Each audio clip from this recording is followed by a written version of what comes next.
पिंडी से गुलतासब की रिपोर्ट के मुताबिक पुलिस लाइन हेडक्वार्टर में दस्तकारी कोर्स और friends of police internship program मुकम्मल करने वाली तालबात में तकसीम असनाद की तकरीब में पार्लिमानी सेक्रेटरी MPA शाजिया रिजवान की खुसूसी शिरकत, DSP एडमन, DSP लीगल और प्रिंसिपल दस्तकारी स्कूल भी मौजूद थी। तकरीब में पार्लिमानी सेक्रेटरी MPA शाजिया रिजवान ने दस्तकारी कोर्स और friends of police internship program मुकम्मल करने वाली तालबात में असनाद तकसीम की। दस्तकारी कोर्स का आगाज़ रवां साल अप्रैल में हुआ था, जिसमें पुलिस अफसरान की 19 बच्चियों को मुफ्त दस्तकारी कोर्स करवाए गए थे। MPA शाजिया रिजवान ने ज़ेरे तरबियत बच्चियों की जानब से तैयार किए गए कपड़ों के डिज़ाइन देखे और बच्चियों की मेहनत और कारकर्दगी को सराहा। Friends of police internship program की 37वीं बैच का इख्तिताम हुआ। 2 हफ्ते के इंटर्नशिप प्रोग्राम में मुख्तलिफ तालीमी अदारों की तालबात ने शिरकत की।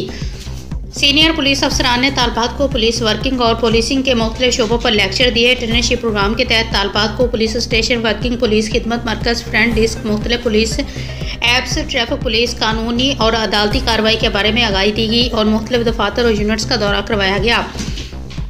ख़वातीन किसी से भी कम नहीं हैं। ख़वातीन हर शोबा ज़िंदगी में मर्दों के शाना बशाना काम कर रही हैं। MPA शाजिया रिजवान CPO सैयद खालिद हमदानी की क़यादत में रावलपिंडी पुलिस बेहतरीन काम कर रही है, जो जराइम में कंट्रोल के साथ साथ हर फील्ड में बेहतरीन जिम्मेदारियां निभा रही हैं। MPA शाजिया रिजवान।